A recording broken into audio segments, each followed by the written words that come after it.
Caros irmãos, a graça e a paz do Senhor Jesus Cristo seja com cada um, com cada família aqui representada. Vamos abrir a palavra de Deus hoje em Atos capítulo 10, versículos 34 até o 43. Atos capítulo 10, versículos 34 a 43. A ênfase da nossa exposição nessa noite está nesse tema: como reconhecer o Senhor de todos. Como reconhecer Jesus Cristo como o Senhor de todos. Isso é fácil? Se fosse tão fácil, por que o mundo inteiro não reconhece Jesus como Senhor, né? Então, só dessa ideia que nós já temos da dificuldade, isso pode nos trazer bons entendimentos sobre o reconhecimento de Jesus como o Senhor de todos. Vamos ler a passagem. As nossas crianças, temos crianças aqui, já saíram inclusive, eu acho, com o diácono, saíram já, com o diácono Luiz. Vamos ler a passagem, vamos pensar nesse tema, como reconhecer o Senhor de todos. Então Pedro começou a falar, ele disse: reconheço por verdade que Deus não trata as pessoas com parcialidade. Pelo contrário, em qualquer nação, aquele que o teme e faz o que é justo, lhe é aceitável. Esta é a palavra que Deus enviou aos filhos de Israel, anunciando-lhes o evangelho da paz por meio de Jesus Cristo. Este é o Senhor de todos. Vocês sabem o que aconteceu em toda a Judéia, tendo começado na Galiléia, depois do batismo que João pregou, como Deus ungiu a Jesus de Nazaré com o Espírito Santo e com poder. Jesus andou por toda parte, fazendo o bem, curando todos os oprimidos do diabo, porque Deus estava com ele. E nós somos testemunhas de tudo o que ele fez na terra dos judeus e em Jerusalém. Depois eles o mataram, pendurando-o no madeiro. Mas Deus o ressuscitou no terceiro dia e concedeu que fosse manifesto, não a todo o povo, mas às testemunhas que foram anteriormente escolhidas por Deus. Isto é, a nós que comemos e bebemos com ele, depois que ressurgiu dentre os mortos. Jesus nos mandou pregar ao povo e testemunhar que ele foi constituído por Deus como juiz de vivos e de mortos. Dele, todos os profetas dão testemunho de que, por meio do seu nome, todo o que nele crê recebe remissão dos pecados. Vamos orar mais uma vez. Senhor nosso Deus, oramos pedindo que o Teu Santo Espírito ilumine o nosso entendimento para que esta palavra inspirada seja aplicada ao nosso coração. Senhor, todos nós ou reconhecemos ou queremos reconhecer que o Senhor Jesus é o Senhor de todos. Mas, Senhor, muitas vezes não temos as justificativas, às vezes não conseguimos explicar por quê. Ajuda-nos a entender a partir dessa passagem. É a nossa oração. Em nome de Jesus. Amém. Bom, meus irmãos, talvez eu precisasse começar fazendo algumas perguntas, nós que já lemos o texto aqui. O que a gente pensa sobre o que a Bíblia chama de imparcialidade de Deus? Na Revista Atualizada, esses primeiros versículos, eles estão escritos assim: Deus não faz acepção de pessoas. Mas este versículo, ele é uma explicação do que Moisés disse lá em Deuteronômio 10. Deus é imparcial. Como é que a gente lida com um Deus que não escolhe partes, por exemplo? Nós que temos uma dificuldade enorme em não escolher parte. Duas pessoas têm um problema, por exemplo, e você fica sabendo disso. Não tem uma tendência natural em logo nós buscarmos o que é certo, buscarmos o que é justo e, se possível, nos posicionarmos do lado do que achamos mais justo? Como é que a gente lida com uma declaração? Deus não é assim, não pensa assim. Como é que a gente faz? Imagine como é que um judeu entenderia isso. Então, é uma pergunta para a gente pensar. Uma outra coisa: como nós recebemos o que nos é dito por paz. Eu vos deixo a paz. Como é que a gente recebe a paz? Pense comigo. Todos nós, a Bíblia diz que éramos inimigos. Éramos inimigos. Não dá para a gente achar outra palavra. É inimigo mesmo, porque a Bíblia diz que nós éramos inimigos. Certo. Recebemos a paz. O que a gente faz com a paz? A gente honra essa paz com fidelidade, com amor, com disposição, com gratidão, com alegria, ou continua agindo como um inimigo? Pergunta básica, simples, não é de resposta muito difícil não, mas é bom a gente de vez em quando se perguntar, o que eu faço com a paz que eu recebi? O que eu estou fazendo com a paz que eu recebi? Uma outra situação, a Bíblia fala de maneira sobeja, de maneira gigante sobre a obra de Cristo. A obra de Cristo é o centro de tudo, é o centro do cristianismo. Eu arrisco dizer que é bem mais até do que talvez nós tenhamos entendido. A obra de Cristo está conectada à redenção, a obra de Cristo está conectada, inclusive, a o que já aconteceu na criação e o que ainda vai acontecer na criação, tudo isso.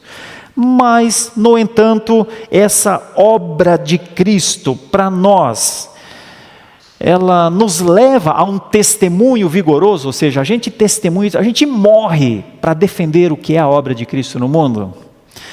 Ou como é que a gente age em relação à obra completa de Cristo? Não, e a última das 4 ideias, ou das 4 perguntas que eu faço, eu olho para mim e já penso, talvez essa seja a mais difícil. O que é entender o juízo de Deus? O que é entender um Deus justo? Será que nós conseguimos alcançar o entendimento da justiça santa de Deus, que leva inclusive Deus a perdoar pessoas que talvez a gente jamais perdoaria? Como é que lida com isso?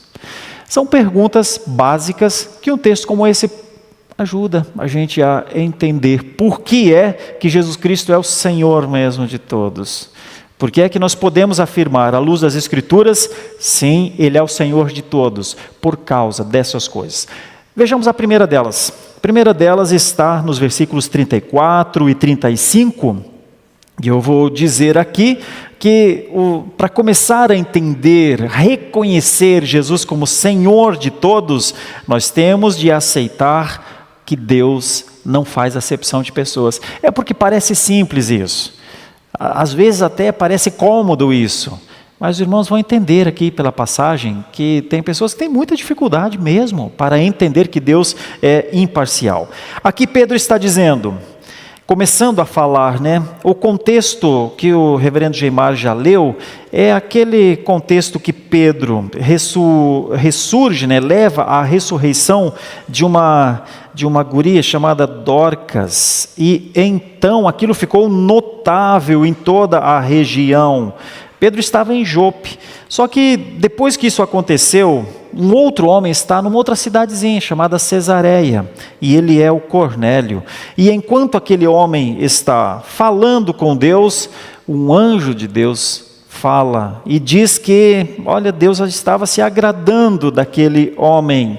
As orações, as ofertas, que a Bíblia até trata como esmolas, Deus tinha se agradado disso. E então o anjo diz, olha, o pessoal tem chamado aí um homem chamado Pedro, ele está lá na casa do Simão Curtidor, chama esse homem, você precisa ouvir algumas coisas desse homem.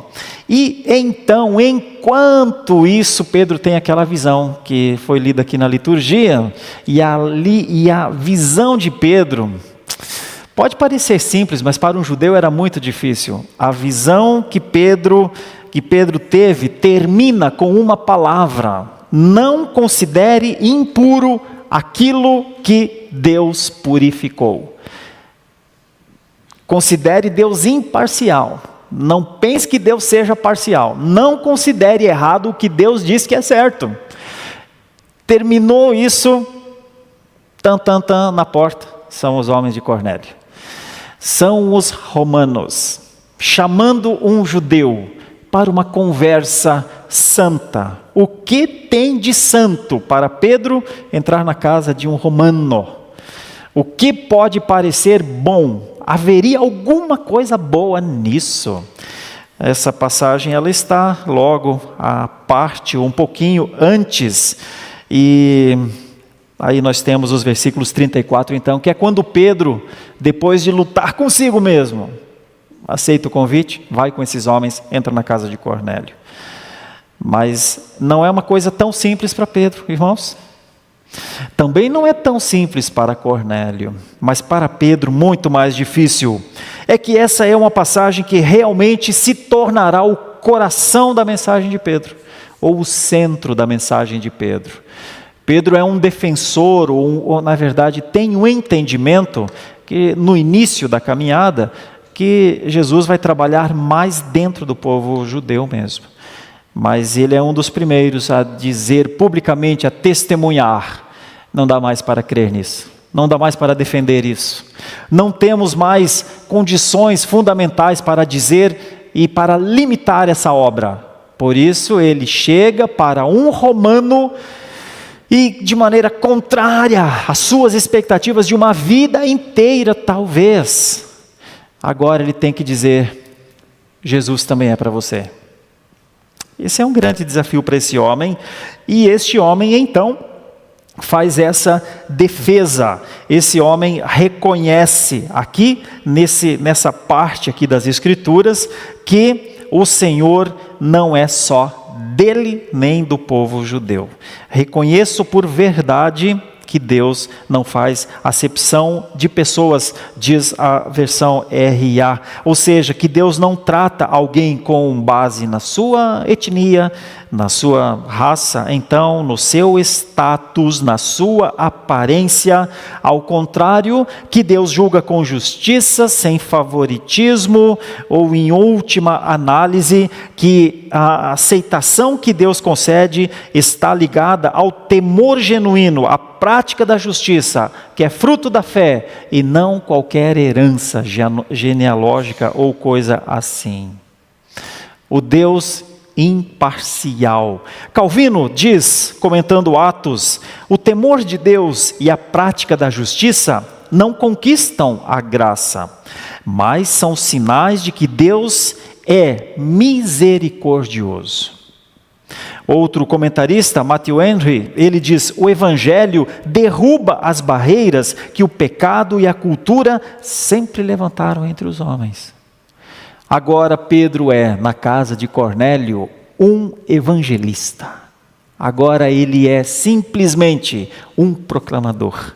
Agora ele sabe que existem barreiras, ele sabe que provavelmente Cornélio está recebendo com muitas restrições na sua casa, porque Cornélio é um homem muito importante. Ele é um centurião, teoricamente, ele é um líder muito importante dentro do império, numa cidade estrategicamente importante. E quem é que o anjo disse para que trouxesse para sua casa? Um pescador, de origem diferente, de concepções diferentes, mas o que o anjo diz leva Cornélio a recebê-lo e agora está sendo instruído por ele. Reconhecer que o Senhor é de todos, nem sempre é fácil quando se tem muitas diferenças, meus irmãos. Quando olhamos para situações semelhantes a essa, nós vemos que muitas pessoas no mundo aceitam pessoas que são parecidas com elas. A aceitação do diferente, a aceitação de uma fé que muitas vezes difere um pouco das nossas práticas, é sempre um desafio. Vou dar um exemplo simples. Em quase todas as igrejas dos dias atuais que nós frequentarmos, quando a gente chega lá, convive com pessoas lá, logo vai se ouvir que tal igreja não é uma igreja boa, não é uma igreja santa, e que as expressões de fé sempre parecem ser piores do que a nossa. Às vezes isso é até para se reafirmar, para se defender, mas às vezes é só diferença, às vezes é só forma diferente. Nós vivemos tempos em que maneiras de viver com Deus são muito julgadas. Nós somos julgados constantemente. Só brincando com você, mas no mundo evangélico, quando se fala de presbiteriano, não pense que todo mundo acha, gente, eles são um povo organizado, gente, eles são um povo fiel, gente, eles leem a Bíblia sempre, gente, eles fazem missões, gente, eles têm um sistema de governo representativo, que as pessoas, a igreja, elege os seus líderes. Não pensem que eles pensam, gente, os nossos pais ensinam os seus filhos no caminho que Deus quer que eles andem. Gente, o culto deles é glorificativo, é para Deus. Se você fizer uma enquete no mundo evangélico, o que são os presbiterianos, provavelmente uma das primeiras coisas que você vai ouvir chegam a nos chamar de sorveterianos, porque muita gente acha que a gente não tem nem o Espírito, muita gente acha que a gente não tem amor, ânimo, não tem o fervor da fé, muita gente acha. Cabe a nós o quê? Dar razão e falar, realmente, baixa o ar aí para 15, porque está muito quente com 17, que a gente é gelado mesmo. Ou cabe a gente dizer, peraí, você não consegue medir a temperatura do meu coração, você não consegue medir a temperatura da minha devoção quando eu estou lendo as Escrituras de manhã, ou quando eu estou ouvindo a exposição, num domingo à noite, num domingo à tarde? Bom, só para lhe dizer, e poderia ficar falando outras coisas aqui, que me chegam aos ouvidos, do que falam dos presbiterianos. O meu ponto é, como é que a gente reage a isso, né? Ou a gente pode falar, falem o que quiserem, mas falem de mim, não é assim? Muita gente pensa tantas coisas. O fato é este. Que tempos em que pessoas julgam o tempo todo, né? Que tempos são esses em que todo mundo está em busca de eu sei o que é certo, eu sei o que é errado, eu defendo o que é certo, eu estou contra as coisas erradas. Se precisar de alguma resposta, venha a mim, presbiteriano, que eu respondo. Não é assim que muitos presbiterianos se sentem? Tão superiores. Nós precisamos avaliar como Deus nos vê. Por que é que somos salvos? Somos salvos porque Deus sabia que depois de sermos salvos, nós daríamos a glória a Ele. Somos salvos porque Deus, antevendo que nós defenderíamos a soberania de Deus, então Deus queria que existissem calvinistas no mundo, fez a igreja presbiteriana. Por que será? Deus nos trouxe da inimizade para a filiação, de maneira soberana. Não nos escolheu porque sabia, ou queria, ou imaginava, ou de maneira condicionante, porque nós faríamos alguma coisa ou outra coisa. Só nos transformou em filhos. O que dentro do presbiterianismo, e aqui acho que vale a pena uma defesa, uma coisa muito cara para nós é uma boa teologia. E provavelmente seja por isso que o presbiterianismo é bastante atacado. Porque ele é um centro de teologia. Ele respira teologia. Ele ensina teologia, ele vive teologia e gostaria muito que os seus membros fossem afeitos à boa doutrina, porque teologia é sã doutrina. Teologia não é uma coisa seca, mórbida, teologia não é um conjunto de conceitos, Deus me livre disso. Teologia é uma coisa viva, teologia é a coisa que define nossas ações. A boa teologia nos ajuda a aguardar o tempo de Deus. A má teologia coloca Deus dentro do nosso tempo. A boa teologia descansa nas coisas que Deus pensa e faz. A má teologia coloca Deus dentro das nossas expectativas. E aí vem toda a frustração. Deus não cabe no relógio, como Deus não cabe na sua cabeça. Deus está além da nossa cabeça. A boa teologia é maravilhosa. A má teologia é pérfida. Desagrada a Deus e faz mal ao povo. Então, se tem uma coisa que nós podemos nos alegrar, e eu me alegro em muitas coisas dentro do presbiterianismo, mas essa é uma delas, o temor para buscar a boa teologia. Então essa é uma passagem que nos ajuda a descansar nisso. Nós não precisamos duvidar da imparcialidade de Deus. O que nós precisamos é muitas vezes romper com a nossa parcialidade. Colocar Deus dentro dos limites que nós queremos que Ele esteja. Não tem nada mais decepcionante do que alguém que espera que Deus faça tudo o que Ele quer. Irmãos, graças a Deus, talvez boa parte, se não a maior parte das nossas orações, nem foram atendidas e nunca nem serão atendidas. Porque até orar, a gente ora mal. Ainda que sejamos quase teólogos, todos nós. Creia na vontade de Deus. Espere sempre na vontade de Deus. No seu jeito e na sua forma de exercitar a sua boa vontade. Melhor é ter um não de Deus do que um sim, baseado na minha concepção de vida, de esperança. Olha, quando nós olhamos para aqueles que estão estudando o agir de Deus, a vontade de Deus, não dá para negar. Pedro disse, Deus é imparcial. Pensemos nisso. Veja uma outra coisa que essa passagem nos mostra, dos versículos 36 a 38, nós vamos entender um pouco mais sobre como é a paz que vem de Cristo. Vejam os versículos 36 em diante. Esta é a palavra que Deus enviou aos filhos de Israel, anunciando-lhes o evangelho da paz, por meio de Jesus Cristo. Este é o Senhor de todos. Vocês sabem o que aconteceu em toda a Judeia, tendo começado na Galiléia, depois do batismo que João pregou, como Deus ungiu a Jesus de Nazaré, com o Espírito Santo e com poder.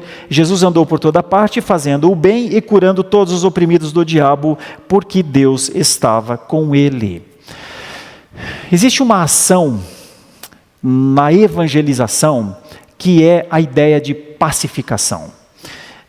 Todos aqueles que foram reconciliados com Deus, a sua missão é oferecer a reconciliação. Só que, se nós que fomos reconciliados com Deus, ao longo da nossa caminhada, bloquearmos o caminho da reconciliação, ou seja, não formos os agentes da reconciliação, provavelmente é porque nem nós entendemos direito a mensagem da paz que recebemos. A paz que recebemos é como se fosse um pouquinho do que nós podemos ver no muito na nossa geração. Meus irmãos, tem limite em cada um de nós a quantas pessoas a gente pode anunciar a esperança em Jesus Cristo? Não tem. Irmãos, o transbordar da nossa fé é ilimitado. Nós temos 7 dias por semana, 30 dias por mês, 365 dias por ano para sermos o verdadeiro transbordo da fé. Quem pode nos impedir? Quem pode nos deter? Quem pode nos amarrar? Quem pode nos calar? Me diga um ser nesse mundo que pode impedir o transbordamento da paz, a oferta da paz. Quem? Ninguém. Mas às vezes parece que tem. Não sabemos quem, mas alguém está me segurando. Quem? Deixa eu dizer de uma maneira muito simples, buscando a hermenêutica mais adequada desse texto. Provavelmente o nosso maior inimigo de transbordamento é nós mesmos. Não está fora. Não tem ninguém. Não tem uma lei. Não tem uma opressão. Não tem um impedimento. Não tem nada que possa nos prejudicar. Nada. Talvez uma coisa, nós não entendemos a paz que recebemos, nós não entendemos o benefício dessa paz, nós ainda não usufruímos dessa paz com essa intensidade. A paz veio com a condição de sermos os mensageiros dela, está em nós, não precisa pagar ninguém, não precisa treinar ninguém. Para falar de paz ao mundo, só precisa de um homem, de uma mulher, de um jovem, de um adolescente consciente, sabedor do que é a paz em nós. Por isso Pedro diz assim: olha, está tudo às claras, não tem nada escondido, está tudo às claras. Vai e anuncie esta mensagem, diga shalom ao mundo, diga que Deus está propondo harmonia, diga que essa paz não é só para Israel genealógico, diga que tem uma paz para romanos, diga que tem uma paz para gregos, diz que tem uma paz para judeus, diz que tem uma paz para medos, persas, citas, leva a paz. Aliás, é por conta disso que surgiu o Pentecostes, para falar de paz. Foi o Espírito que fez isso, porque esta paz, a palavra da paz, o resultado final é a libertação dos oprimidos do diabo, que é como está aqui na passagem. Então, não tem inimigos externos. A pessoa que talvez esteja impedindo com que nós transbordemos de maneira ilimitada a paz de Cristo, não está no fato de que ninguém me destruiu, ninguém me disse que era para ser assim. Não, nós sempre soubemos que era para ser assim, mas a gente não quer. E eu arrisco a dizer, se depender de nós, a gente não vai.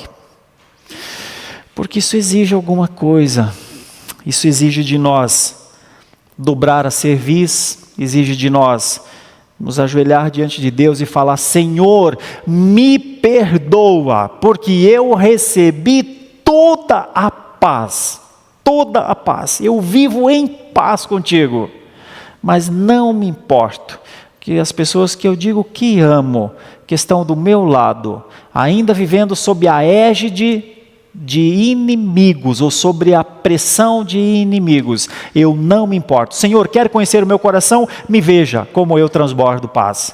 Senhor, o que poderia ser feito no meu coração, Senhor? Isso é difícil de fazer, acho que poucos até fazem no mundo. É isso. Isso é o que Pedro estava falando para Cornélios, ou Cornélio, né? E isso é o que a palavra continua a nos falar. Como é que a gente recebe a paz? Se a gente recebe como aquela ideia de que o que importava era eu ser alcançado, porque Deus me ama, imagina que Deus ia consumir os céus e a terra sem me alcançar, eu agora tenho a paz, Senhor, agora pode destruir tudo.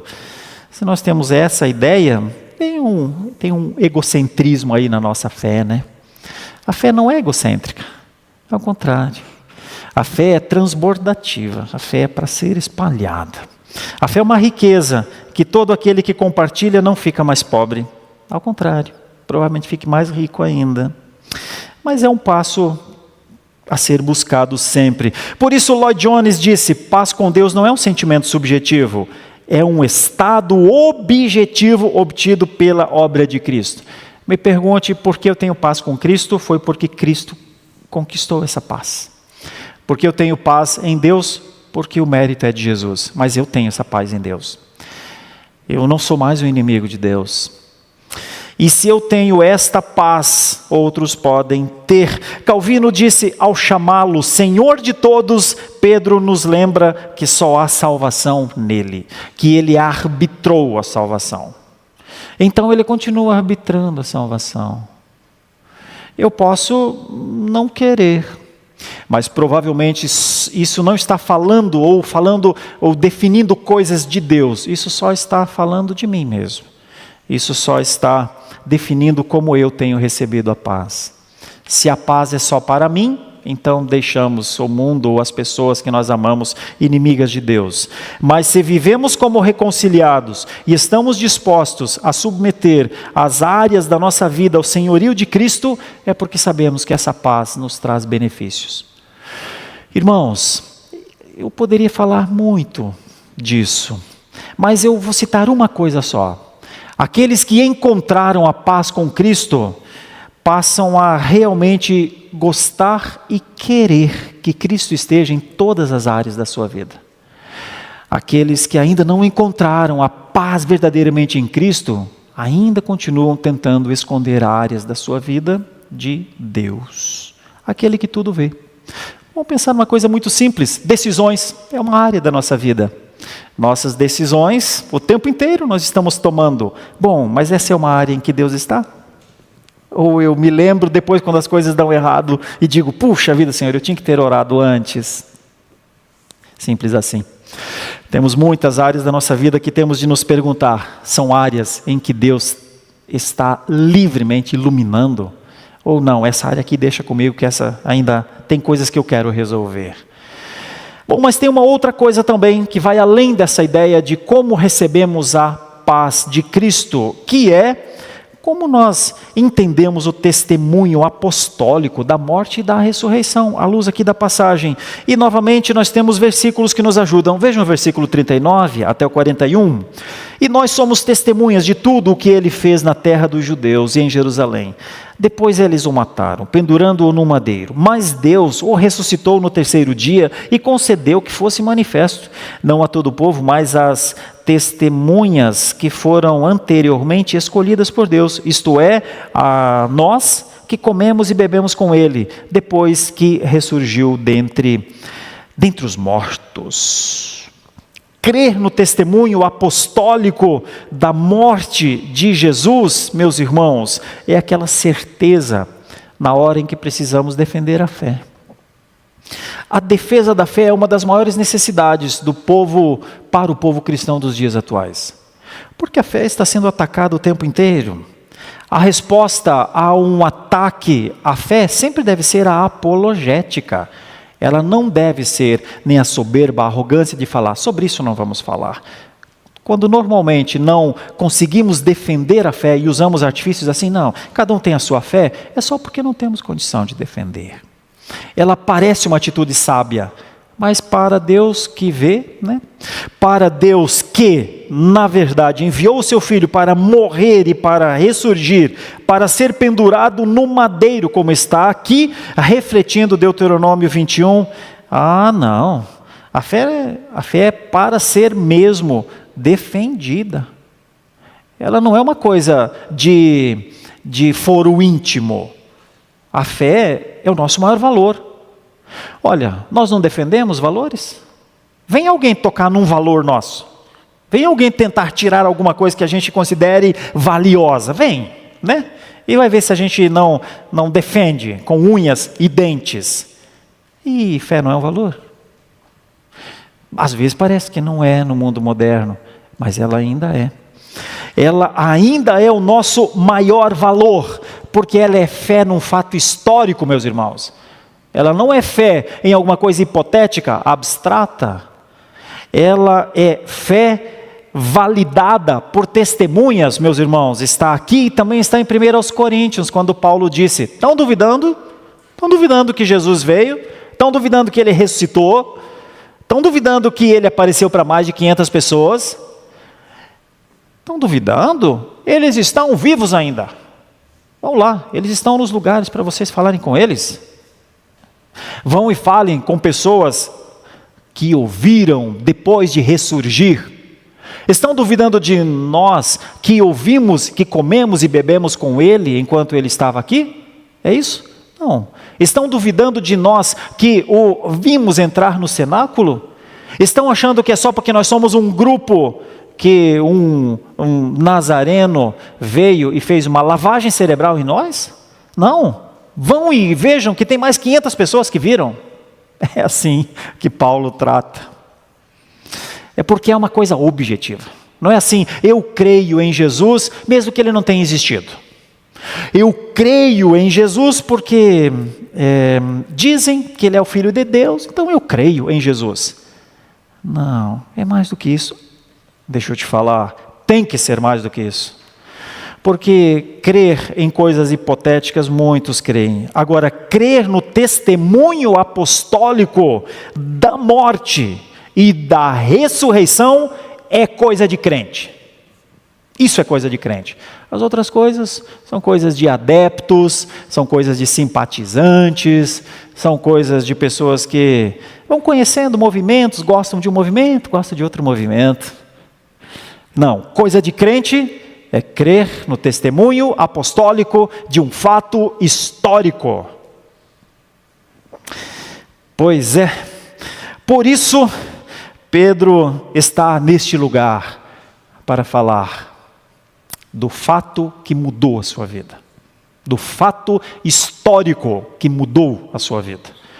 Olha, ou a nossa fé é resultado de uma transformação, de um fato histórico chamado morte e ressurreição de Jesus, ou a nossa fé é um sentimento novo, interessante, gostoso que eu tive. Olha, como é bom isso, ter bons fluidos, ter bons pensamentos. Como é bom isso, estar com pessoas que falam palavras doces. Como é bom ver as crianças com seus pais. Olha, como eu vejo famílias organizadas lá. Ah, não. Ou a fé é realmente o resultado de alguma coisa que aconteceu no corpo de Jesus. Aconteceu como um representante da humanidade.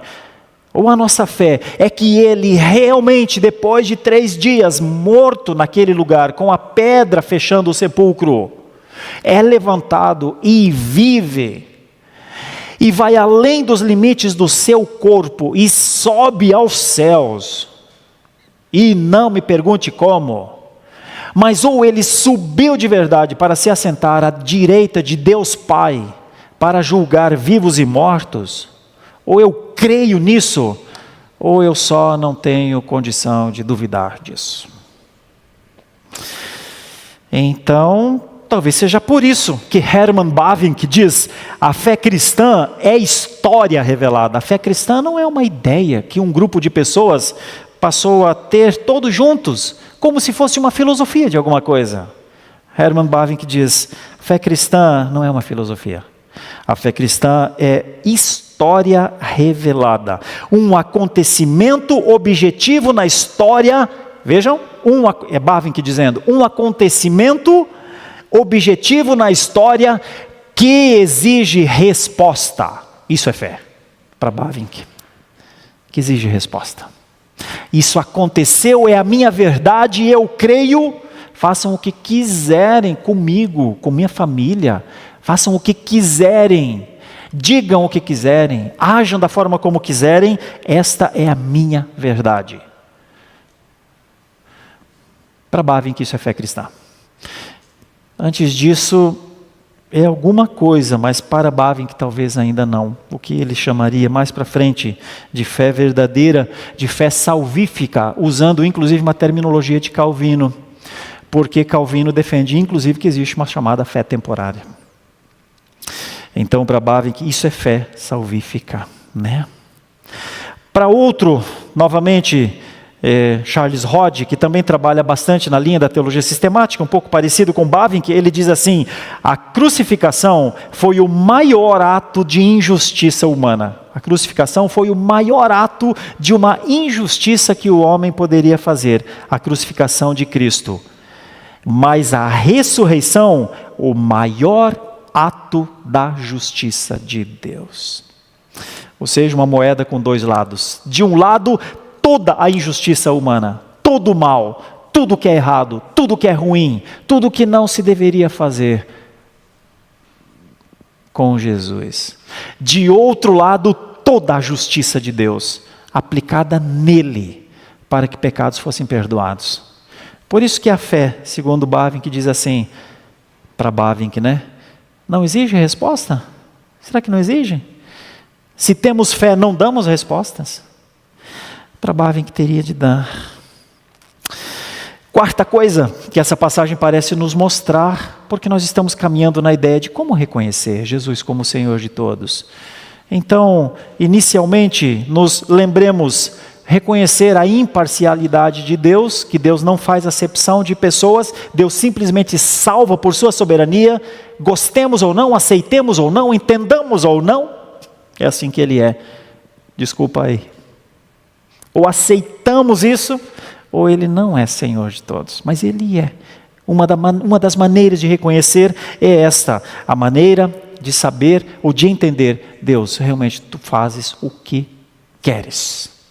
E uma segunda coisa é como a gente recebe a paz. Como é que a gente entende a paz que a gente recebeu? Como é que a gente transborda a paz que a gente tem? É importante pensar sobre isso, irmãos. É importante.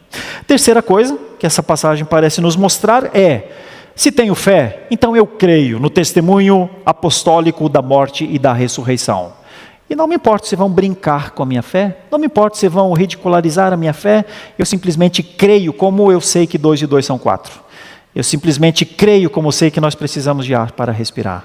Eu simplesmente creio como sei que sem alimento espiritual nós não nos alimentamos ou não nos santificamos. Eu simplesmente creio e defendo. Quarta coisa que essa passagem parece nos mostrar, e já caminhamos aqui para o fim, que é uma das maneiras de reconhecer o Senhor Jesus como Senhor de todos, como Senhor nosso, é quando se consegue submeter a Cristo, que é juiz e salvador.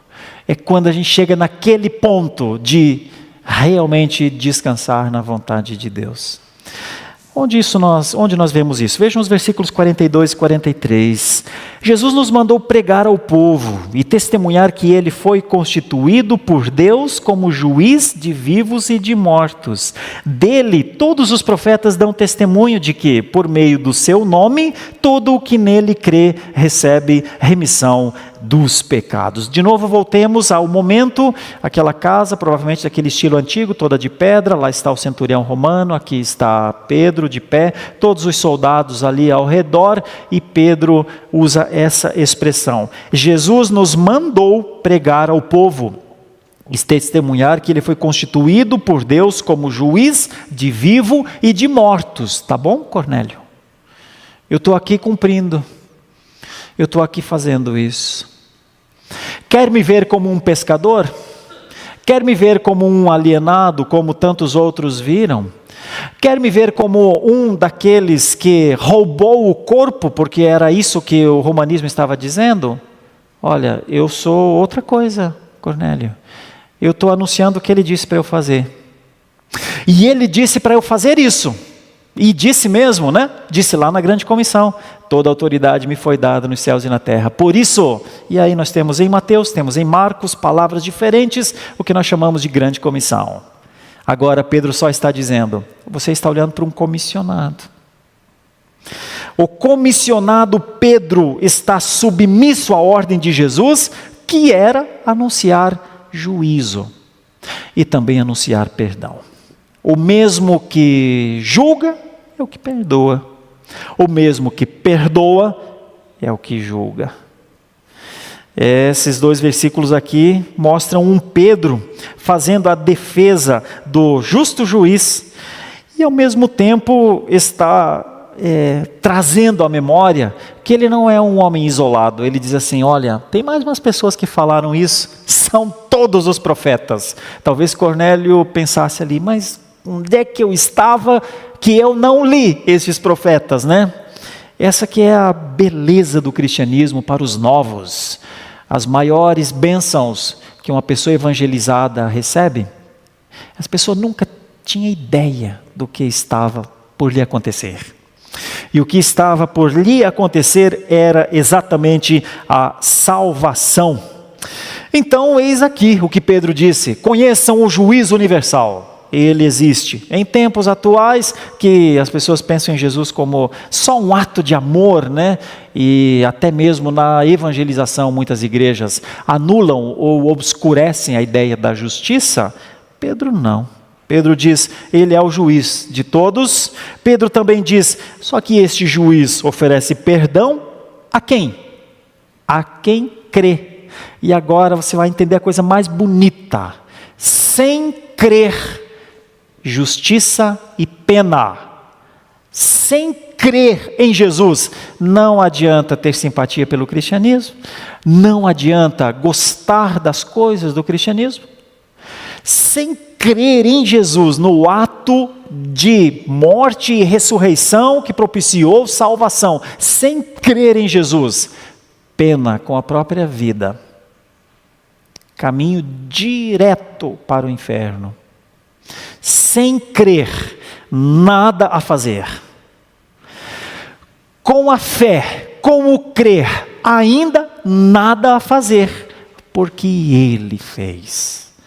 porque Ele impede o nosso caminho que antes era direto para o inferno. Olha, essa é a beleza que Pedro estava falando.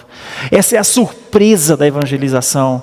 Quando vem a consciência no evangelizado, então ele quer falar para a sua família, então ele quer falar para os seus amigos, então ele quer falar para os seus filhos, então ele quer reforçar isso para ele mesmo, como quem diz: eu não posso me esquecer disso, eu recebi, essa é a graça, eu tenho, eu vivo, Deus me fez isso.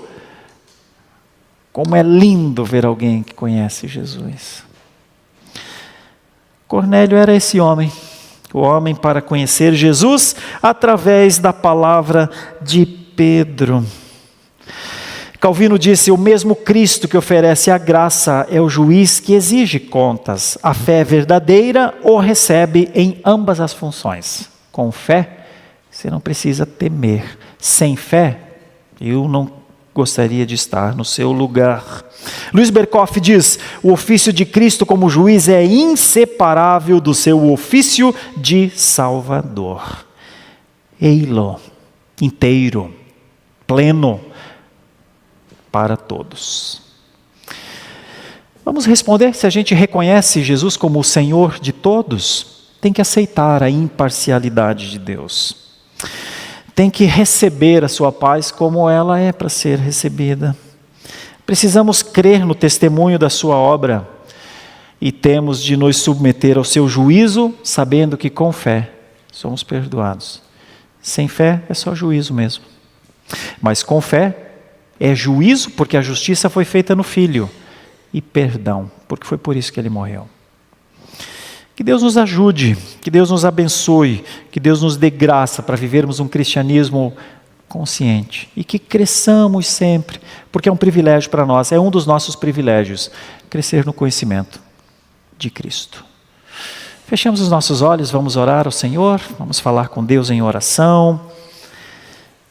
Senhor, certamente para Cornélio este era um momento muito novo, porque este era um momento inesperado e agora ele estava diante de um homem que estava falando algumas coisas que talvez ele nunca tivesse ouvido. Senhor, que bom que um dia nós ouvimos esta boa nova, este evangelho, o evangelho da salvação. Senhor, como é bom saber que o Senhor vai além dos nossos limites. Senhor, como é maravilhoso saber que o Senhor estabelece uma paz e que o Senhor diz: vivam nessa paz. Senhor, como é bom saber que o fato histórico que mudou a nossa vida continua mudando a vida de tanta gente. Senhor, como é bom saber que diante de todas estas coisas nós temos o perdão e por isso não precisamos temer o juízo, embora todos passaremos por ele. Embora os atos futuros contêm esse momento forense, esse momento legal, Senhor, mas os teus filhos passarão por este momento, como os nossos antepassados passaram pelo juízo quando colocaram sangue nos umbrais, lá naqueles tempos tão antigos. Senhor, como é bom saber que os planos do Senhor não podem ser mudados. Abençoa-nos na compreensão dos desígnios do Senhor para que vivamos uma vida piedosa, uma vida que busca santidade, uma vida pautada no testemunho. Nós oramos em nome de Jesus. Amém e amém. Muito obrigado por nos acompanhar até o final desse vídeo. Para receber mais reflexões e ficar por dentro dos próximos conteúdos, te convidamos a seguir as nossas redes sociais que estão na descrição. Alguns vídeos aparecerão na tela, caso queira continuar nos assistindo. Abraço e até a próxima!